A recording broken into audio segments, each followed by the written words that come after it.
Hello दोस्तों, जय हिंद। मैं कर्नल रविंद्र सिंह आज आपसे फिर से संबोधित हूं एक नए विषय के साथ। विषय है जो अभी हाल में काफी चर्चा में रहा है।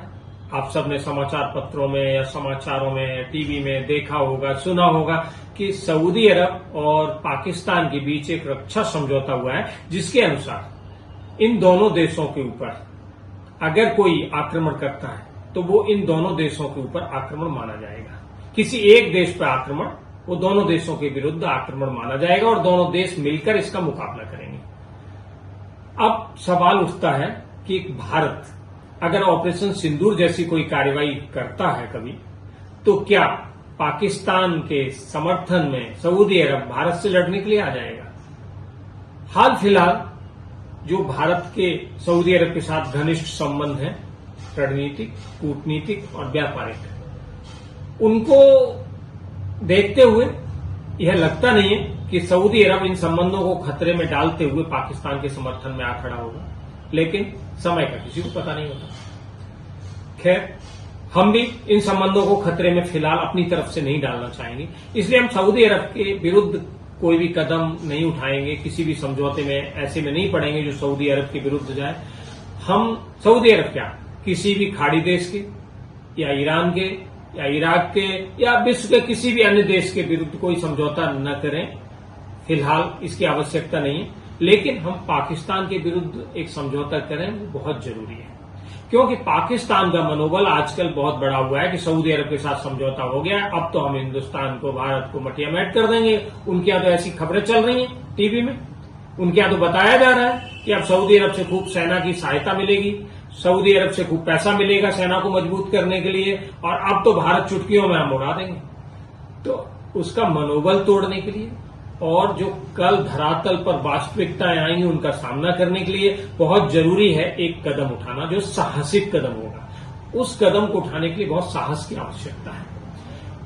इजराइल को हम मान्यता तो 1948 में दे दी थी, लेकिन हमने उनके साथ राजनयिक संबंध स्थापित नहीं किए थे। और हर सरकार इस बात से डरती थी कि अगर हमने इजराइल से संबंध स्थापित किए तो खाड़ी के देश नाराज हो जाएंगे, मुस्लिम वर्ल्ड नाराज हो जाएगा, हमारे यहां एक बहुत बड़ी आबादी नाराज हो जाएगी।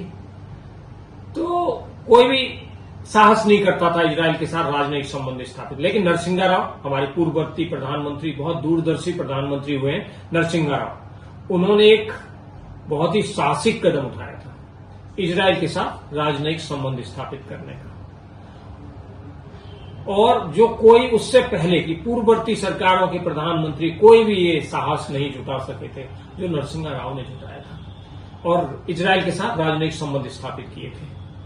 उसी तरह से आज जरूरत है, आज हमारे पास जो सरकार है वो भी साहसिक कदम उठा रही है, ऑपरेशन सिंदूर जैसा साहसिक कदम उठाया है। तो अभी और एक कदम उठाने की जरूरत है साहसिक, कि इजराइल और भारत के साथ एक रक्षा समझौता हो, एक रक्षा समझौता हो जिसके अनुसार पाकिस्तान अगर भारत या इजराइल पर किसी भी देश पर आक्रमण करता है तो ये पाकिस्तान का आक्रमण दोनों देशों के विरुद्ध आक्रमण माना जाएगा। और मुझे पूरा विश्वास है अगर इजराइल से हम ये बात चलाएं तो इजराइल खुशी खुशी शहर से एकदम इस समझौते के लिए दौड़ा हुआ आएगा, एकदम तैयार हो जाएगा। जरूरत है भारत की तरफ से कदम उठाने की, ये कूटनीतिक कोशिश की जानी चाहिए और इस समझौते को रूप दिया जाना चाहिए। हमें इसमें यह डरने की जरूरत नहीं है कि भाई सऊदी अरब तो नाराज नहीं हो जाएगा, कोई खाड़ी के देश तो नाराज नहीं हो जाएंगे। क्यों नाराज हो जाएंगे? हम उनके विरुद्ध तो कोई समझौता कर ही नहीं रहे।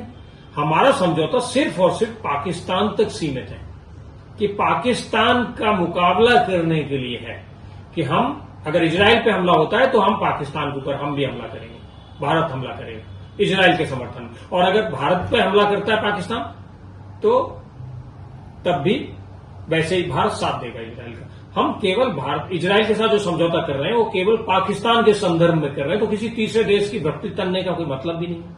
और वैसे भी जब हमारी रक्षा की बात आती है तो किसी की भक्ति तनने से तो हम नहीं डरते ना। अगर नरसिंहा राव डरे होते भक्ति तनने से तो राजनयिक संबंध स्थापित ही नहीं करते।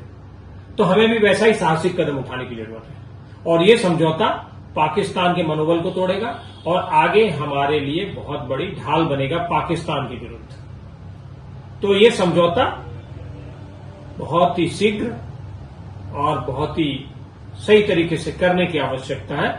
इस पर मुझे लगता है सरकार को विचार करना चाहिए और आगे बढ़ना चाहिए। तो आपकी क्या राय है इसके बारे में, कमेंट बॉक्स में लिखिएगा।